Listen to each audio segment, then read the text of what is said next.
아, 형님 지금 뭐 하시는 거예요? 저희가 지난번 작년 여름이었나요? 그때 그 신형 랭글러, 그러니까 JL 출시 겸 시승 행사 영상을 저희가 전해드린 바 있죠. 지금 생각해봐도 그때 그 이 랭글러와 함께 계곡과 산을 달리면서 정말 즐거웠던 기억이 새록새록 납니다. 이 랭글러가 이 전에 없던 신규 트림 3가지를 추가했다고 합니다. 그래서 이 풀 라인업을 갖췄다고 하는데 그 중에서 저희가 오늘 타게 될 모델은 오버랜드 트림이거든요. 한번 출발해 볼까요?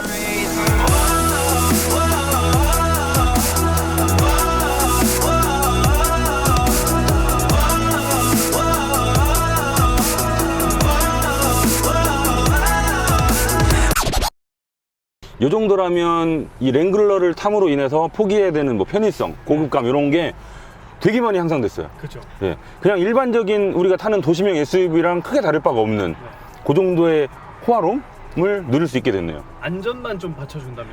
그러니까요. 네. 지금 이게 오버랜드 트림이어서 네. 가장 호화롭게 꾸며져 있는 트림이긴 합니다만, 그래도 스티어링 휠도 다 가죽으로 감싸져 있고요. 요런 데도 가죽이에요. 심지어 이게 아마 진짜 가죽은 아니고 인조 가죽인 것 같은데, 바늘 땀처럼 성형해 놓은 게 아니고 진짜 바늘로 꼬매놨네요. 진짜 실이에요. 예. 그리고 요런 데 소재도 아주 싸구려 플라스틱은 아니고 약간 코팅돼 있는, 네, 그런 느낌이 나죠. 지금 저희가 지붕을 뜯어냈어요.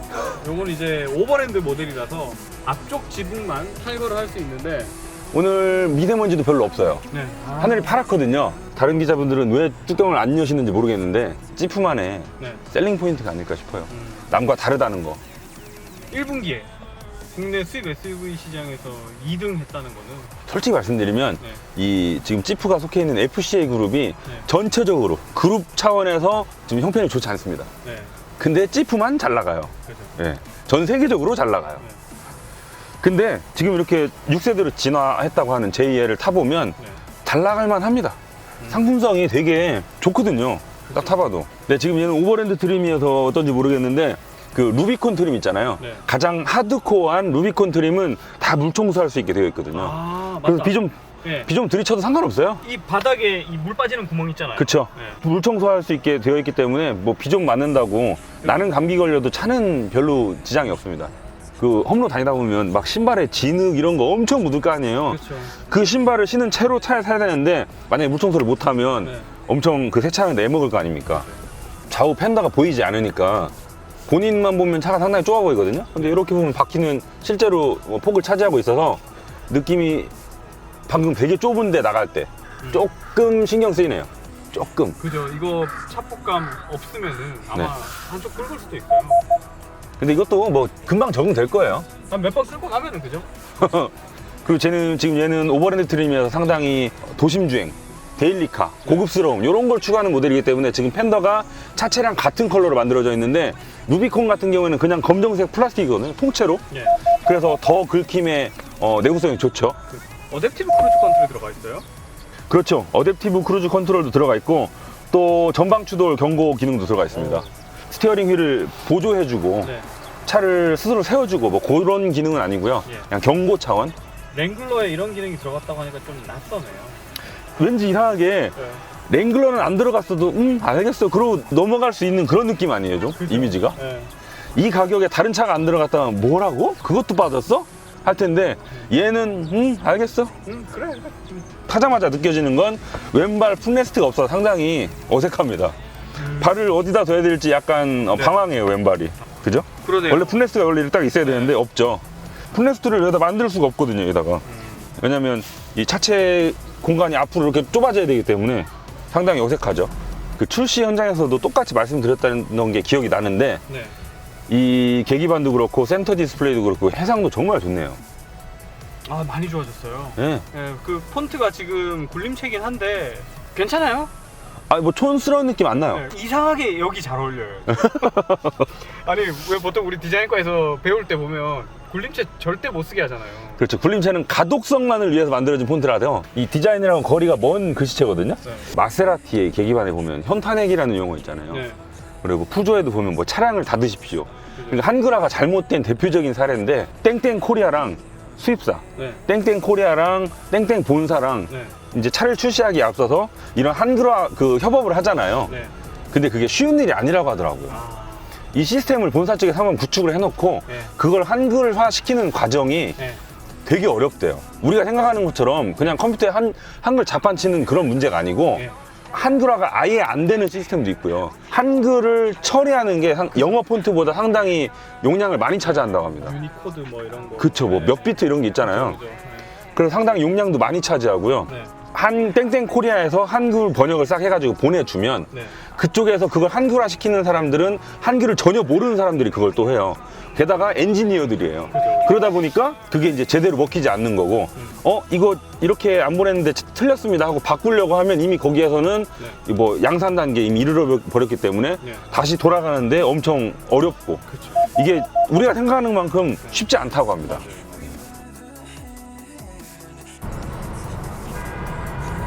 아, 기분 좋다. 저희가 작년 여름에 그 출시 겸 시승 행사 할 때도 영상 내내 제가 이렇게 배시시 웃고 있거든요. 그게 이제 뭐 카메라가 저를 찍고 있어서가 아니고 진짜로 즐거워서 웃으면서 찍었었는데, 지금도 카메라 방금 돌리기 전에도 계속 제가 웃고 있었어요. 머리 위를 스치는 바람? 이런 게 정말 사람 기분을 좋게 해주네요. 야, 서울 도심에서 이렇게 공기 좋은 날. 네, 아, 최고입니다, 이거.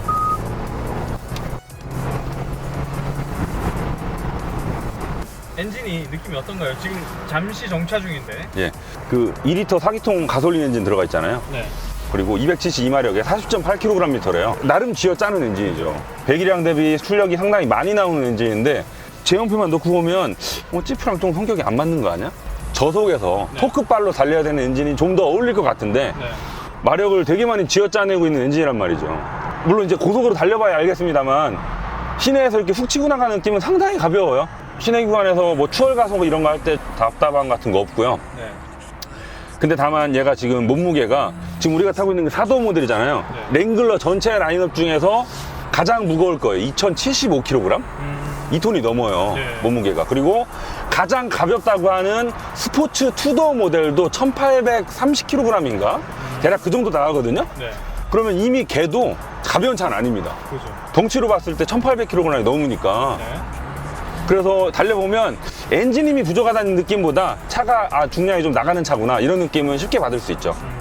기존에 팔리고 있던 사하라 트림을 기준으로 했을 때는 3.6L 엔진을 썼을 때보다 한 연비가 36% 정도? 34%였나요? 그 정도 좋아졌다고 하고, 네. 지금 이번에 새롭게 추가된 투도어 스포츠 모델을 기준으로 하면 기존 엔진보다 39% 연비가 좋아졌다고 하더라고요. 근데 그래도 연비가 그렇게 뭐 좋진 않아요. 이게 최대 토크가 예. 저 RPM에서 나오나요? 나 최대 토크는 3000에서 나오고요. 네. 마력이 5000매에서 나오죠. 그러면은 요즘에 1750, 뭐 어떤 차는 1500 뭐 이런 데서 나오기도 하는데 은근히 최대 토크가 높게 잡혀 있는 것 같네요. 그렇죠. 네. 고속으로 쏘는 차에 어울리는 그런 스펙을 가지고 있는 것 같아요. 스펙상으로는. 그죠? 예. 엔진은 그렇다고 쳐도 기어비로 예. 바위를 넘거나 네. 아주 저속의 대용량 토크가 필요할 때는 기어비로 그거를 다 연출을 하거든요. 예. 그래서 지금 우리가 타고 있는 오버랜드도 사하라랑 어차피 똑같은 차니까, 예. 사하라 같은 경우에는 최종 감속비가 2.75대 1이고요. 네. 그 다음에 가장 험로 주행에 최적화되어 있는 루비콘 모델은 4대 1이거든요. 그럼 엔진이 이제 크랭크 축이 4바퀴 도를 때 바퀴는 한 바퀴 도는 거니까 아주 저속으로 큰 토크를 써서 바위를 넘을 수 있는 거죠. 4대 1일 경우에. 예. 예. 근데 뭐 마력이 어떻고 출력 이런 걸 떠나서 예. 그냥 이렇게 달리는 느낌은 우리가 그동안 흔하게 타왔던 그냥 도시명 SUV랑 지금 현재까지는 예. 별 차이가 안 납니다. 그죠. 상당히 네. 편해요. 네. 10인데요. 가속 페달을 끝까지 밟으면 어우. 방금 한 110까지 순간적으로 찍었었거든요. 네. 속도계 바늘은 상당히 빨리 올려주네요. 자, 추월 가속을 해볼게요.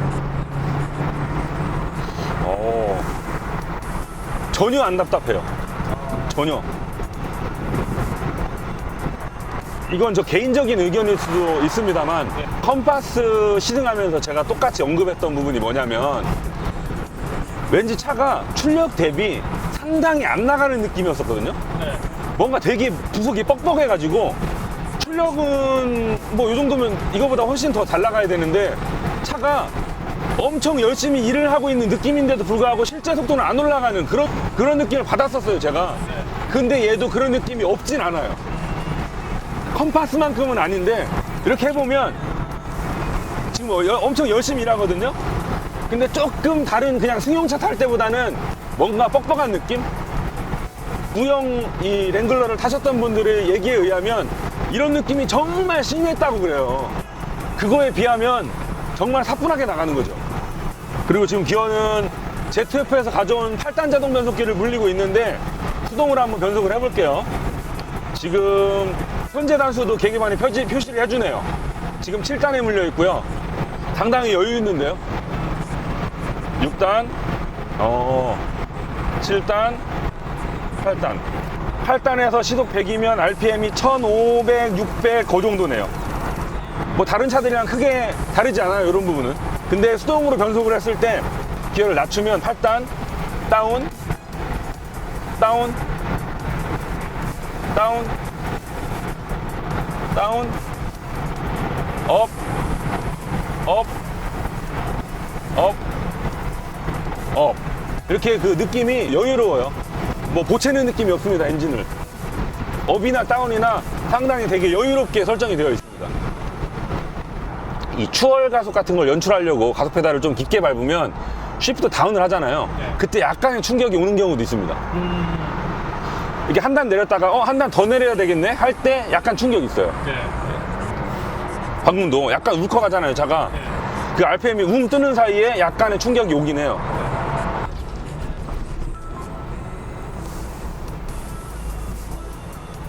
길 이쁘다. 와, 네. 오늘 벚꽃이 만개한 길을 가고 있습니다. 코너링. 근데 가속 페달의 반응이 이런 지금 꼬부랑꼬부랑한 길, 예. 이런 길을 갈 때 급가속을 해야 할 상황도 생기고 좀 브레이크도 급 브레이크를 밟아야 할 상황이 생기거든요. 예. 조금 네, 엔진의 반응이 바로바로 전달이 되나요? 엔진은 별로 잘 뭐 부족한 걸 모르겠는데 네. 변속기가 살짝 제 욕심에는 못 미칩니다. 가속 페달을 제가 좀 조금 전에 밟았는데 이제서 변속을 하는 느낌이라거나 네. 뭐 그런 게 조금 있어서 변속도 약간 나중에 허겁지겁 하다 보니까 그때 약간 충격이 오는. 제때 기어를 물고 바꿨으면 예. 그렇게 허겁지겁 할 일이 없는데 이미 엔진은 출력을 뛰어났고 변속기는 나중에 변속을 하니까 약간 충격이 오죠, 조금. 조금 궁합이 안 맞는 듯한 그런 느낌을 주나 보군요. 되게 미세한 거예요. 또 오프로드에서는 그런 특성이 또 어떻게 발휘가 될지 예. 궁금하네요.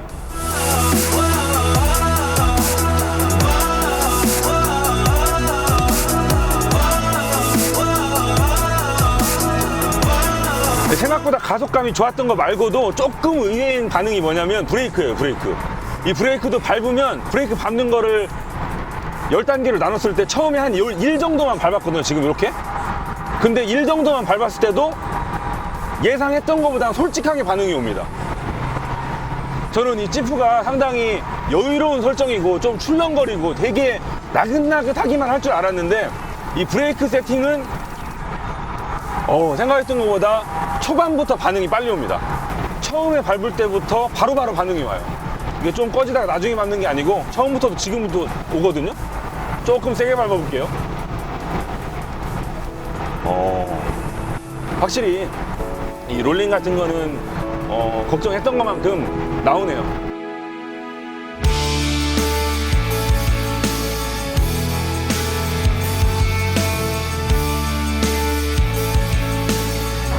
네, 지금 직선 구간에서 제가 운전대를 좌우로 이렇게 살짝 흔들어 보면 차의 거동에 거의 변화가 없거든요. 다른 차였다면 내가 이렇게 몸이 이렇게 약간 흔들릴 정도로 이렇게 움직임이 있어야 되는데, 자 보세요. 거의 느낌이 없죠. 봐봐요. 별 미동이 없네요. 네. 네. 그냥 가던 길. 이런 걸 보더라도 이 스티어링 휠이 얼마나 여유롭게 설정되어 있는지를 알 수 있는 부분이죠. 근데 이게 만약에 뭐 온로드를 위주로 달리는 차가 이렇게 설정이 되어 있으면 그거는 까여야 마땅합니다만, 네. 얘는 오프로드를 더 중요시해야 되는 차잖아요. 오프로드를 달리다가 바퀴가 바위에 땅 부딪혀요. 그러면 그 충격이 운전대로 넘어온단 말이에요. 그럴 때 이게 짱짱하게 세팅이 돼 있으면 이게 팍 돌아가서 운전자의 손이 다칠 수가 있습니다. 이제 그런 거 보고 킥백 현상이라고 하거든요. 킥백. 그런 킥백 현상을 줄여줄 수 있는 구조를 가지고 있죠. 되게 느슨한 스티어링을 기어비는 전혀 흠잡을 부분이 아니라는 거. 이런 차랑 BMW 뭐 M3 이런 거랑 비교할 수는 없죠. 그쵸? 그냥 추구하는 바가 다르다는 거죠. 그죠. 한식하고 양식의 차이라고 그렇게 생각하시면 되겠어요. 그쵸. 우리가 일반적인 차들을 그 제원표를 보다 보면 렉앤 피니언이라는 용어를 보신 적 있을 거예요. 그게 그 렉 기어와 피니언 기어를 맞물려서 운전자의 이런 입력을 바퀴로 전달하는 그런 방식인데, 얘는 그 렉앤 피니언 방식이 아니고 리서큘레이션 볼이라는 방식을 쓰거든요. 다르군요. 예. 그 요즘은 잘 안 쓰는 방식이에요. 네. 사실 솔직히 구식 방식인데 그게 방금 제가 말씀드렸던 킥백 현상을 줄이는 데는 이점이 있기 때문에 아직 이 랭글러는 그 옛날 방식을 쓰고 있는 거죠. 그리고 하체를 보더라도 지금 얘는 5링크예요. 그리고 앞쪽 엑셀이 솔리드 엑셀이거든요. 다시 말하면 그냥 일체형 서스펜션. 트럭 서스펜션이라고 생각하면 그렇죠. 쉽게. 그렇죠. 그냥 쇠파이브에 바퀴 달아놓은 네. 그 방식인데, 요즘 다른 SUV들 보면 이런 방식 있나? 거의 없어요. 다 독립식 서스펜션을 쓰고 있는데, 얘는 이렇게 솔리드 엑셀 방식을 고집하고 있는 이유가 뭐냐면, 그 엄청나게 하드코어한 오프로드에 들어섰을 때는 네. 독립식 서스펜션보다 이쪽이 되게 구조도 간단하고 튼튼한 방식이어서 훨씬 더 대응을 잘 할 수 있죠. 얘가 만약에 그 멀티링크 방식을 쓰고 하드코어한 오프로드에 들어섰을 때는 조금 이렇게 바퀴에 충격이 가해졌을 때 고장 날 수 있거든요. 그리고 그 앞바퀴로 구동력을 보내는 그 고무 커버 있잖아요. 쭈글쭈글한 거. 예. 그런데 이제 나무까지 걸리고 그러면 그게 다 찢어져 버려요. 근데 얘는 그런 게 없어서 그냥 들어가면 알아서 달립니다. 그래서 핸들링이나 직진 안정성, 뭐 그 휠 얼라인먼트를 조절할 수 있는 융통성, 이런 데서는 확실히 떨어지지만 그런 걸 다 포기하더라도 오프로드 성능에서만큼은 확실한 이점이 있기 때문에 솔리드 엑셀 방식을 유지하고 있는 거죠. 그렇죠. 원래 그 오프로드를 주로 달려야 되는 차이기 때문에 지금 스티어링의 기업에도 상당히 느슨하게 돼 있어요. 그래서 방금처럼 제가 조금 가격에 몰다 보면 스티어링 조작량이 상당히 많이 필요합니다. 다른 차처럼 이렇게를 해도 뿅뿅 못 들어가요. 이게 좀 휘저어야 되는? 그리고 무게 중심이 높아서 네. 그렇게 운전하면 상당히 위험해요, 이 차는. 그쵸. 조금 해보면 아 그만해야지 싶은 생각이 금방 듭니다. 그죠. 딱 하나 조금 적응이 잘 안 되는 게 이 스티어링 휠의 유격. 아까 이것도 뭐 흉볼 부분은 아니라고 말씀을 드렸습니다만 예. 일단 적응하는데 시간이 조금 걸리긴 하네요. 예. 이게 평소에 타던 차들보다 조금 더 많이 조작을 해야 돼서. 그죠. 예. 저희가 요즘 타던 차들은 자꾸 그 BMW에 가까워지고 있는 듯한 느낌을 많이 받거든요. 되게 개성이 좀 없어지죠. 다른 차들은 네. BMW 같아지고 BMW는 좀 다른 차 같아지고. 근데 방금 말씀하셨던 그런 그 개성이 희석되는 그런 추세에서 봤을 때는 예. 이 랭글러만의 오프로드 성능을 유지한 채로 온로드 성능만 올렸으니까 희석된 건 아니죠, 얘는. 그죠. 예. 그런 점에서 저는 점수를 많이 주고 싶어요. 승차감 좋은데요? 승차감이 작년에 탔을 때도 그랬지만 이 웬만한 요철을 그냥 무시하고 지나가는 수준입니다. 네. 네. 물론 이제 무게중심이 높고 롤링을 좀 많이 허용하는 그런 측면은 있습니다만, 일단 직진 중일 때는 이 바닥에 있는 요철이나 이런 것들을 상당히 많이 필터링을 해주고 있죠. 렉스턴이랑 또 느낌이 달라요. 이게 보니까 지금 세팅이 렉스턴보다 좀 더 부드러우면서도 뭐라 그래야 될까요? 좀 점잖다 그래야 되나요? 이 바퀴랑 차체의 직결감이 더 좋은 느낌이에요, 얘가. 예. 그리고 잔진동을 좀 더 많이 걸러주고. 네. 네. 렉스턴은 잔진동이 좀 약간 좋아요. 그죠. 괜찮아요. 드릉한 느낌이 있거든요. 잔진동을 크게 거슬린다는 느낌을 제가 못 받았어요, 아직까지는. 그래서 같은 프레임이어도 그 프레임 특유의 단점이 있잖아요. 네. 그런 걸 상당히 많이 걸러낸 느낌이에요. 특히 이제 그 렉스턴 같은 경우에는 예. 과속 방지턱 같은 거 넘으면 그 리번 풋대 있잖아요, 착지할 때. 네. 그때 충격이 약간 미세하게 남거든요. 근데 얘는 별로 그런 게 안 느껴지네요. 아, 그래도 좀 요철이 프레임 느낌은 나죠? 예, 프레임 느낌이 없진 않아요. 네. 없진 않은데. 이런데 네. 프레임 느낌이 없진 않은데 상당히 좀 많이 필터링을 해주긴 하네요. 예. 그 모노코크랑 다른 느낌. 예. 약간 모노코크랑 프레임 사이에 있는데 프레임 쪽에 좀 더 가까이 있는 느낌.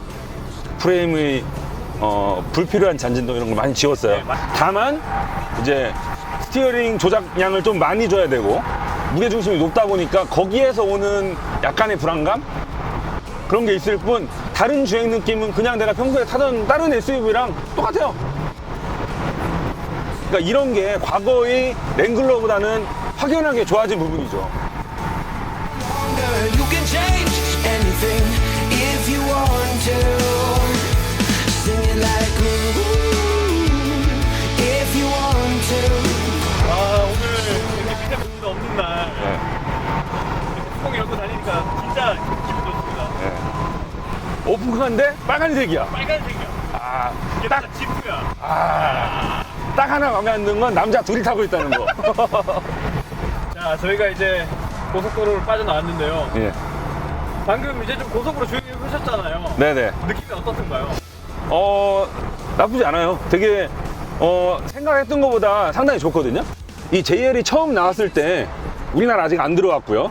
그때 해외 시승기를 찾아보니 온로드 주행 성능이 확실히 좋아졌다는 거예요. 그래서 얼마나 좋아졌길래 그러지? 사실 근데 옛날 게 워낙 나빠서 네. 조금만 좋아졌다 상당히 좋아졌을 거로 예상을 했어요. 네. 근데 제가 오늘 직접 달려보니 생각했던 것보다 훨씬 더 좋은데요.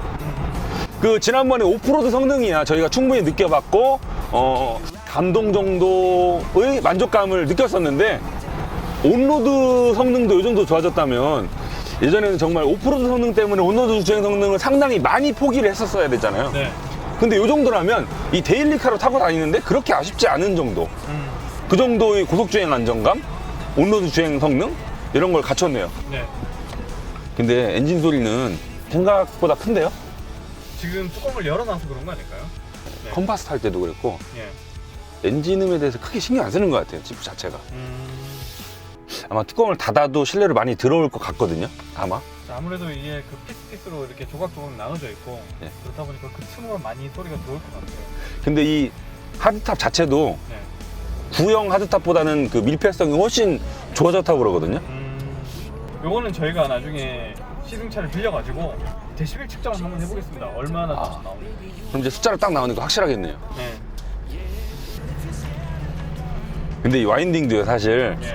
그 빠릿빠릿한 코너링 머신 가지고 오는 것도 물론 재밌지만 이렇게 되게 휘청휘청하는 차들 있잖아요. 네. 이런 거 가지고 오는 것도 나름의 재미가 있습니다. 네. 무게중심 이동하는 맛. 다 느끼면서 이렇게 타이어 꾹꾹 눌러가면서 이렇게 돌면 네. 속도는 안 빨라도 재밌어요. 그죠? 예. 단순히 저는 이 랭글러를 살 때마다 뭐가 느껴지냐면요. 사람이 차를 평가할 때 단순히 그냥 제원표를 보고 나는 이 정도 가격이면 몇 마력이어야 되고 이 정도 가격이면 코너링 성능이 얼마나 좋아야 되고 이 정도 가격이면 어느 편의 장비를 갖추고 있어야 되지 라고 자기 기준이 다 있잖아요. 근데 만약에 거기에서 못 미치면 막 까고 그래요. 네.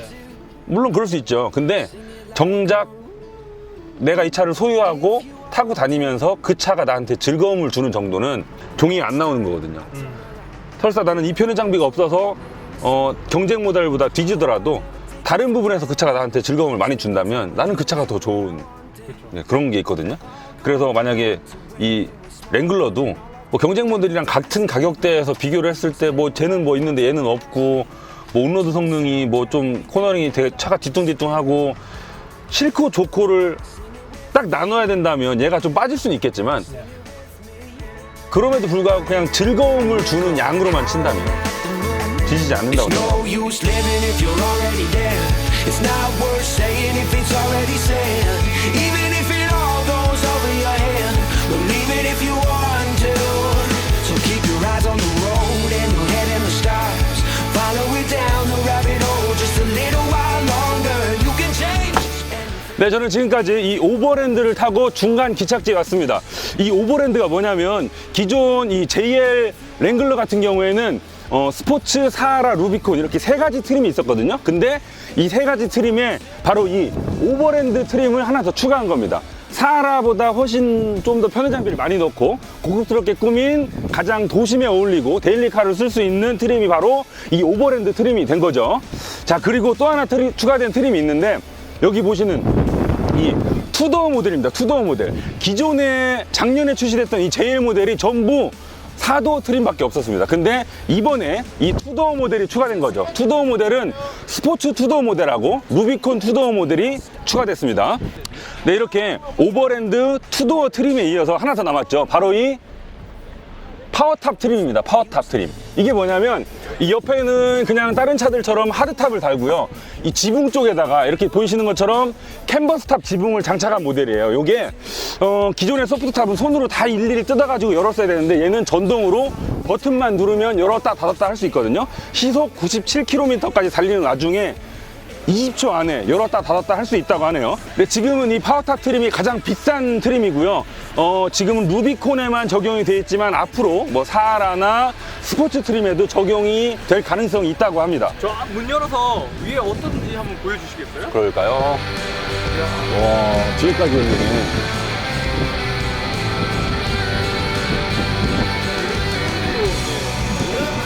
아, 중간에 그 살이 다 있네요. 요게 그 같은 FCA 그룹에서 나오는 피아트 500C 있잖아요. 칭퀘첸토 500C 까브리올가 이거랑 되게 비슷한 지붕을 가지고 있었습니다. 그렇죠. 아까 저희가 그 하드탑 뚜껑을 벗겨내가지고 보관하기가 조금 애매했었잖아요. 네. 근데 저는 버튼만 누르면 그냥 열리니까 뭐 보관 이런 문제가 전혀 없죠. 그렇죠. 자, 이번에 새롭게 추가된 오버랜드 트림. 다른 트림과 겉모양에서 어떤 점이 달라졌냐면 이 지프의 상징이죠. 세븐 슬롯 그릴. 하나, 둘, 셋, 넷, 다섯, 여섯, 일곱.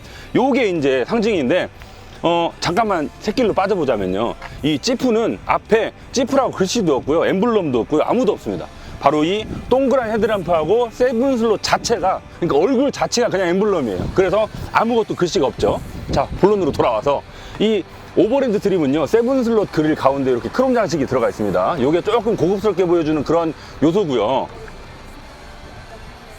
자, 그리고요, 헤드램프는 뭐 달라진 건 아닌데요. 여기 보시면 지프 퍼포먼스 LED라고 써 있네요.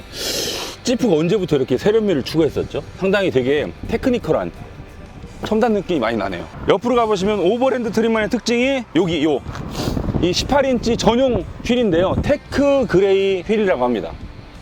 요것도 이제 기존의 사하라랑은 다른 이 오버랜드 전용 휠이고요. 여기 그게 있네요. 마크. 어디요? 지프 마크. 아, 요거 네. 다른 지프에도 다 들어가 있어요. 그죠. 요게 이제 이스터 에그거든요. 이스터 에그. 지프에 보시면 뭐 컴파스도 그렇고요, 레니게이도 그렇고, 얘도 그렇고 전부 다 이런 게 숨어 있는데 저 개인적인 의견이긴 합니다만 이스터 에그가 하나씩 찾아내는 맛이 있어야 되는데 요즘 지프가 이스터 에그를 너무 남발해요. 너무 많아요. 너무 많아요. 여기도 있고요, 창문에도 있고요, 계기판에도 막 지프 왔다 갔다 하는 그런 재미들이 너무 많이 들어가 있어서 찾는 재미가 조금 줄었다고나 할까요? 자, 그리고 여기 오버랜드 전용 배지도 들어가 있고요. 배지 얘기가 나온 김에 바로 위에 달려있는 배지도 잠깐 언급을 하고 넘어가자면 요거 여러 차례 제가 설명을 드린 적 있어요. 트레일레이티드 배지. 요게 이제 나는 오프로드를 엄청나게 잘 달리는 차입니다 라고 자랑을 하는 그런 배지인데, 이게 그 NATC라고 네바다 오토모티브 테스트 센터라는 기관이 있어요. 거기에서 이 차는 오프로드 테스트를 통과했습니다 하고 땅땅 도장 찍어주는 그런 배지죠. 요게 있는 지프하고 없는 지프하고는 오프로드 성능이 상당히 다르다고 합니다. 자, 그리고 이 사이드 스텝은 사하라에도 있었던 건데 오버랜드도 그대로 이어받았죠. 다른 모델 뭐 루비콘이나 스포츠에는 이 사이드 스텝이 없습니다. 아, 맞다. 자, 여기 사이드 미러도 지금 이 오버랜드 트림만 은색으로 들어가 있고요. 다른 차들은 다 그냥 검정 플라스틱이에요. 자, 뒤쪽으로 가보시면 다른 건 다 똑같은데 바로 이 스페어 타이어 하드 커버도 오버랜드만의 특징이네요. 네, 그럼 이번에는 오버랜드의 실내에서 찾을 수 있는 특징은 뭐가 있는지 한번 보겠습니다. 사실 별로 없어요. 사하라 트림이랑 큰 차이가 없거든요. 다만 차이점이라면 여기 스티어링 휠 오른쪽에 있는 어댑티브 크루즈 컨트롤과 전방 추돌 경보를 위한 버튼들, 요게 추가될 거고요. 그리고 또 이 시트 여기 보시면 오버랜드라고 오바로크가 쳐져 있죠. 오버랜드. 그리고 요 가죽 질감도 좀 바뀌었어요. 네. 그렇죠. 사하라보다 조금 더 부드럽고 좋은 가죽이 쓰였다고 하는데 아주 부드러운 느낌은 아니고요. 네. 사실 자동차에서 이거보다 더 좋은 가죽은 훨씬 많죠. 네. 아무튼 이 랭글러 중에서는 가장 고급스러운 가죽이 쓰였다고 합니다. 그리고 다른 부분은 일단 사하라랑 다 똑같아요. 그리고 저희가 지난번에 영상에서 자세하게 소개를 해드렸던 걸로 지금 기억을 하거든요. 그때 기억을 떠올려 보면 재밌는 부분이 뭐 이런 게 옛날에 그 윌리 지프 그림 이런 게 들어가 있는 거, 이런 것도 이스터에그 중에 하나죠. 그리고 변속 버튼은 되게 빨간색으로 만들어놔서 뭔가 되게 본격적인 기어 조작을 하는 느낌? 되게 기계 같은 느낌을 되게 주고요. 이런 데도 USB 타입C가 있었어요. 앞에는 2개. 예, 타입C랑 타입A를 둘 다 마련한 거, 이런 건 참 칭찬해주고 싶네요. 자, 그리고 요런데 그 몰딩이, 여기는 그냥 가죽 느낌인데 여기는 그 말랑말랑한 고무거든요, 또. 그래서 이게 지난번에 제가 이걸 보고 그 카시오 G샥 시계 같다고 말씀드렸던 것 같아요. 네, 맞아요. 예. 자, 그리고 다른 데는 특이한 게 뭐 없습니다. 다 똑같고요. 근데 다만 제가 특이한 걸 하나 찾은 게 뭐냐면, 얘는 이제 의자를, 등받이를 조절할 때 끈으로 당겨서 하는 방식이더라고요. 일렬에서 끈으로 조절하는 방식이 제가 다른 차에서 본 적이 거의 없어요. 잘 기억 안 나거든요, 지금은. 보통 이 다이얼이거나 네. 아니면 뭐가 있죠? 레버거나 네. 혹은 전동식이거나. 그렇죠. 그런데 얘는 끈으로 되어 있는 게 참 독특하네요. 자, 뒷자리 한번 볼까요? 네. 네. 예.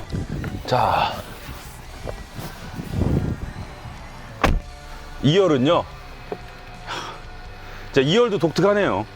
일단 가장 큰 차이점이라면 얘는 다른 SUV랑 달리 2열 등받이를 뒤로 눕힐 수가 없습니다. 그냥 앞으로 접는 것만 돼요. 이렇게 앞으로 접는 것만 되고요. 작년에 제가 등받이 각도 때문에 상당히 아쉽다고 했는데 그쵸, 거의 사실 것처럼 하시다가 네. 이거 딱 안 되는 거 보고 안 되겠다 그러셨잖아요. 그랬죠. 이 차의 치명적인 단점 알려드릴까요? 네. 제가 늘 차를 탈 때마다 중요하게 보는 거 형님 아시죠? 등받이 각도요? 뒷좌석 등받이 각도가 안 높여집니다. 비유를 하자면 옛날 KTX 네. 45인승 버스? 이거는 좀 아닌 것 같습니다. 정말 이건 치명적인 단점입니다. 제 기준에서. 네. 자, 요게 참 독특하고요. 네. 그리고 또 다른, 여기 보시면 이런 컵홀더도 정말 찌푸스럽게 생겼죠. 그러네요. 육각형 모양으로. 네. 요것도 지난번에 말씀드렸던 거고, 여기 아래쪽에 보시면 USB 포트가 하나, 둘, 셋, 네 개 있습니다. 어우. 타입 C 2개, 타입 A 2개. 이런 거는 참 좋아요. 이거는- 아, 뚜껑도 있네. 대박이다. 예.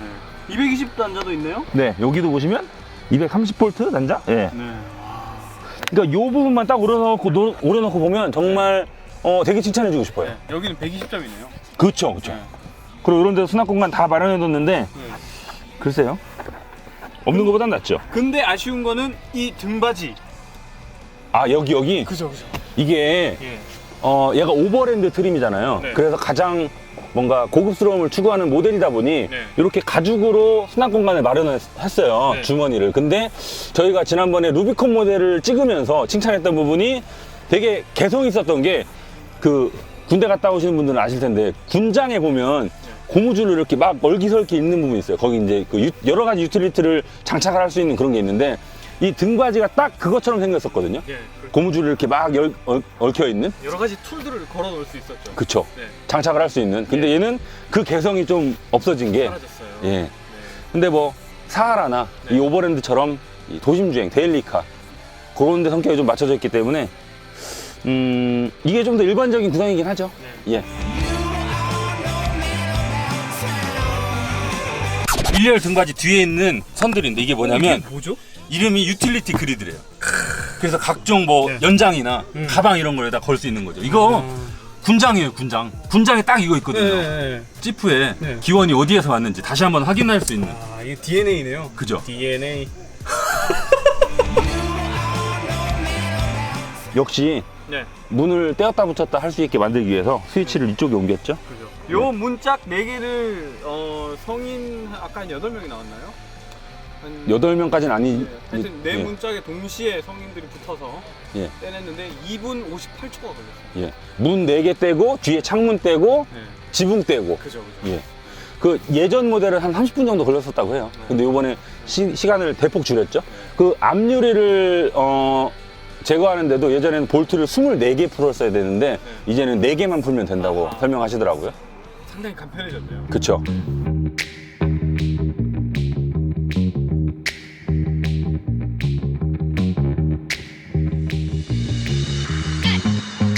자, 이번에는 이 랭글러 중에서 가장 고급스럽다는 오버랜드의 트렁크 용량을 살펴보도록 하겠습니다. 제가 줄자를 준비했는데요. 자, 여기서부터 쭉 가면 여기까지 길이는 지금 1m 4cm. 여기 위쪽을 볼게요. 이 실린더가 있는데 여기는 114네요. 114. 밑에는 1m 4, 여기는 1m 14 정도의 길이를 가지고 있고, 또 일단 폭만 싹 재볼게요. 폭만. 그리고 여기 안쪽에 보면 기둥이 있잖아요. 이건 다 떼낼 수 있는 거니까 기둥이 있는데 기둥 사이의 거리는 1m 9. 깊이를 봅시다. 깊이. 2열 시트 등받이부터 문을 닫으면 한 요 정도 되겠죠? 끝까지 재면 95고요. 그 다음에 문이 이쪽으로 한 이만큼 들어올 테니까 한 92 정도 된다고 보시면 되겠네요. 그 다음에 이번에는 높이를 한번 싹 재볼게요. 높이는 고무부터 고무까지를 했을 때 93이고요. 또 천장 높이까지 재볼게요. 이 정도면 딱 맞죠? 1m 2. 1m 2cm. 약 1m. 예. 자, 그리고 여기 기둥부터는 89 정도 되네요. 89. 예.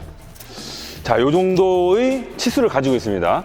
네, 그리고 오버랜드의 적재 용량은요, 제원표에 나와 있는 걸 제가 그대로 읊어드리면 884리터에서 딱 요 상태가 884리터죠. 그리고 저 등받이까지 다 접으시면 1980리터가 나옵니다. 지금 그 차종별로 트렁크 용량이 다 다른데 저는 지금 이 사하라를 기준으로 말씀드린 거예요. 이 오버랜드가 사하라의 업그레이드 버전이거든요. 그래서 용량은 딱 요 정도인데, 요거는 그 자동차 회사별로 그 측정 방식이 좀 다르기 때문에 일단 이 지프에서 공식적으로 발표한 용량은 요렇다는 거 참고해 주시면 되겠습니다.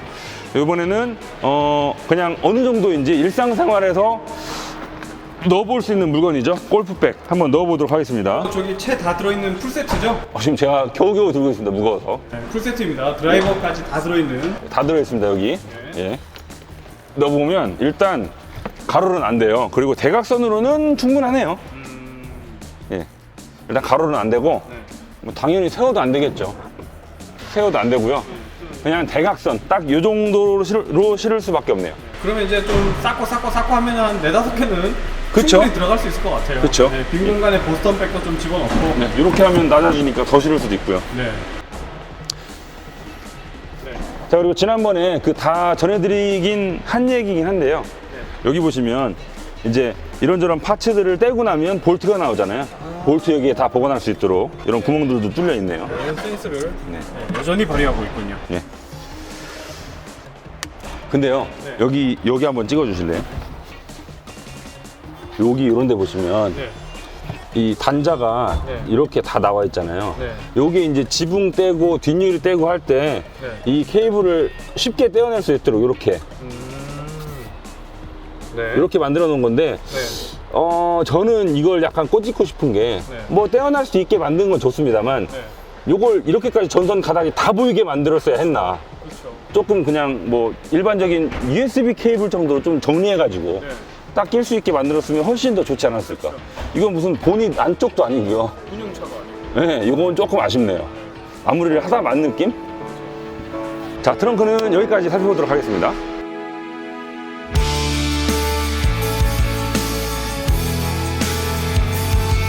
자, 이번에는 제가 운전대를 놓고 뒷자리에 앉아봤습니다. 지금 고속도로를 달리고 있는 상태고요. 뒷자리에 앉았을 때 승차감은 운전석과 차이가 크냐 보니 그렇게 크진 않은데요. 이 세단보다 특히 SUV가 앞뒤자리 승차감 차이가 큰 경우가 많거든요. 근데 얘는 그렇게 크지 않아요. 뒷자리도 충분히 승차감 괜찮아요. 이 정도면 가족들과 함께 여행을 하는데 뒷자리에 뭐 아이들, 다른 가족분들 태우기에 그렇게 미안하지 않을 정도로 승차감 괜찮습니다. 근데 문제는 등받이거든요.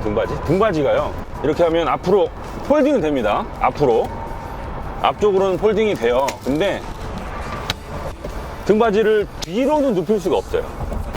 이거는 좀 특히나 이렇게 등받이를 뒤로 눕히는 걸 좋아하시는 우리나라 소비자분들한테는 큰 결격 사유가 될 수 있죠. 그리고 이 헤드레스트가요, 머리 받침이 지금 서져 있는 상태잖아요. 이거를 이대로 앉으면, 자 보세요, 이대로 앉으면 머리가 고개 숙이는 남자가 돼요. 이렇게 머리를 숙일 수밖에 없습니다. 그래서 이거를 머리 받침을 뒤로 좀 눕힐 수 있는지 봤더니 그건 안 되고요. 이 등받이와 같이 머리 받침도 앞으로만 숙여집니다. 그래서 차라리 떼버리고 앉는 게 더 편할 정도로 머리 받침 각도가 상당히 애매해요. 이런 거는 상당히 좀 마음에 안 드는 부분이네요. 공간은 괜찮다고 제가 말씀을 드렸는데, 그럼 얼마나 괜찮은지 한번 볼게요. 이 지금 조수석의 앞뒤 간격을 제가 아까 운전석에 앉았을 때랑 비슷하게 맞춰놨거든요. 주먹 2개 딱 들어가는 정도. 그리고 혹은 조금 더 여유 있을 수도 있겠네요. 뭐 대부분의 뭐 준중형, 중형 이런 세단들이 한 주먹 2개에서 조금 왔다 갔다 하는 정도, 그 정도 차이인데 얘도 지금 2개 딱 들어가니까 무릎 공간은 괜찮고요. 또 머리 공간도 머리 공간도 무릎 공간이랑 똑같네요. 무릎 앞으로도 주먹이 2개, 정수리 위로도 주먹이 2개 딱 들어갑니다. 다만 이제 머리 위로 들어가는 정수리 주먹은 조금 찌그러뜨려서 타이트하게 들어가는 경향이 있네요. 아무튼 뭐 공간 자체는 나쁘지 않아요.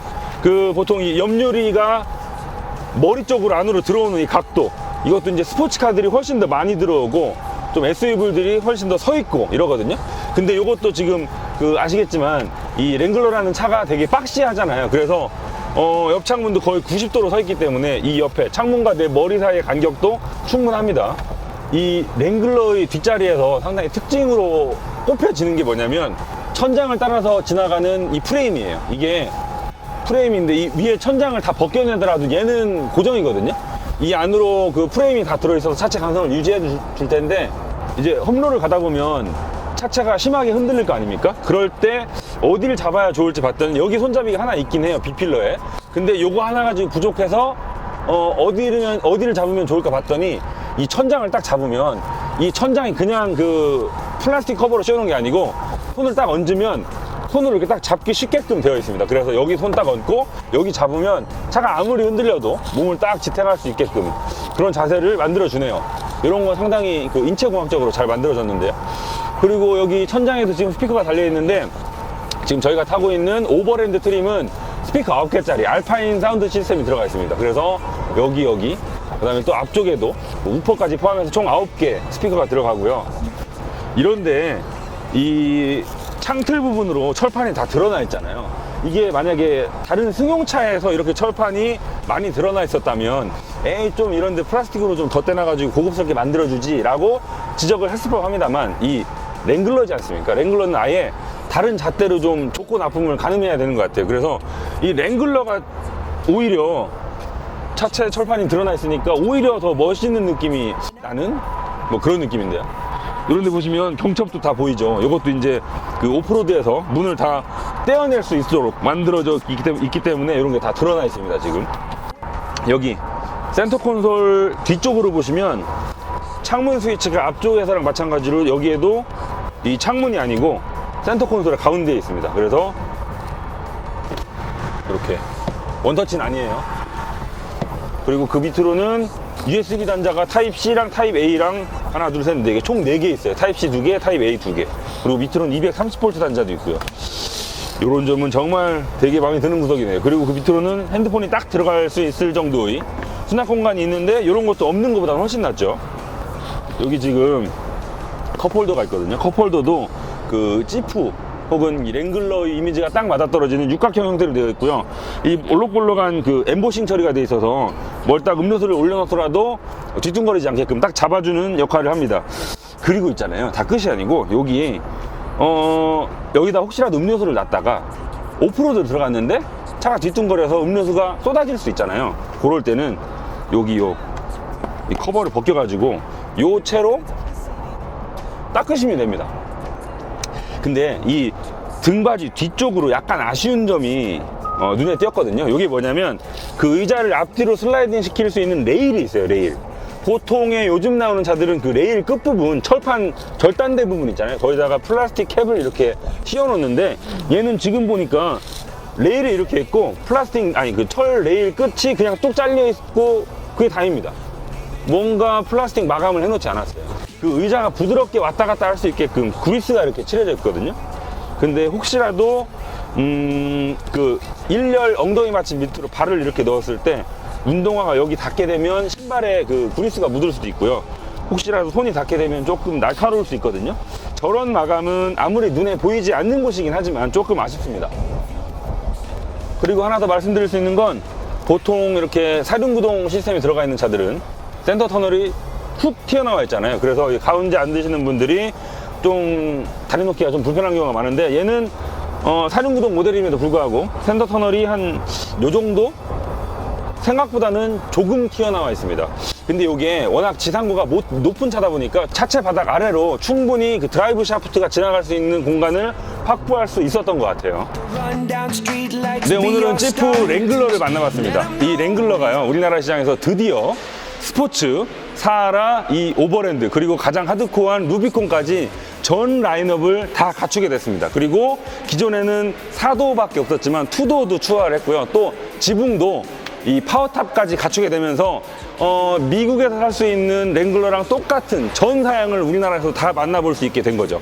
이 랭글러를 좋아하셨던 분들 입맛에 맞춰서 고르실 수 있게 됐는데, 저희가 지난번에 출시 때는 그 오프로드 성능에 대해서 잘 알아볼 수 있었다면 오늘은 온로드를 달리면서 이게 오프로드뿐만 아니고 이 포장도로도 잘 달리는 랭글러가 됐구나, 요거를 잘 알 수 있었습니다. 예. 이광 기자님, 이 차를 사고 싶다, 살 수 있다, 난 이 차 꼭 살 수 있다. 그렇다면 그 이유는 무엇일까요? 한마디로 말하면 남다른 맛? 맨날 타고 다니는 SUV, 요즘 SUV 정말 흔해 빠졌잖아요. 저희가 시승만 하더라도 거의 뭐 10대 중에 반절 이상이 거의 SUV가 대부분이 신차인데 그런 맨날 타는 SUV 말고 난 좀 남다른 SUV, 그런 맛을 느끼고 싶을 때는 이 랭글러만하게 없겠죠. 온로드에서도 상당히 좋아졌기 때문에 데일리로도 충분히 사용할 수 있다. 그럼요. 예. 자, 그렇다면 나 이 차 정말 못 사겠다. 그 이유는? 제가 이 랭글러를 사고 싶었으나 포기한다면 2열 등받이 때문에 포기할 것 같아요. 여전히 예. 어지간히 불편하면 제가 그냥 참고 타겠는데 이거는 조금 뒤에 누구 태우기 미안할 만큼 등받이가 서 있고요. 특히나 헤드레스트는 정말 약간 이해할 수 없었거든요. 그게 가장 불만이었습니다. 그래서 저는 뒤에 사람 태울 일 별로 없는 루비콘 투도어를 가장 사고 싶어요. 그냥 저만 타고 다니려고요. 이광 기자의 개인 의견입니다. 예. 자, 그렇다면 오늘 저희가 새로 나온 루비콘을 만나봤고요. 저희가 또 이 차를 추후에 빌려서 씹고 뜯고 맛보고 즐기도록 해보겠습니다. 저 개인적으로는 우리 시승차 이 루비콘 투도어 빌리죠. 그렇죠. 예. 그거 너무 이뻐요. 투도어로 빌려서 여러분께 소개해드리도록 하겠습니다. 네, 감사합니다. 구독과 좋아요 누르고 나가셔야 돼요. It's no use living if you're already there. It's not worth saying if it's already said. Even if it all goes over your head, believe it if you want to. So keep your eyes on the road and your head in the stars. Follow it down the rabbit hole just a little while longer. You can change anything if you want to. Sing it like ooh, if you want to. Sing it like ooh, if you want to.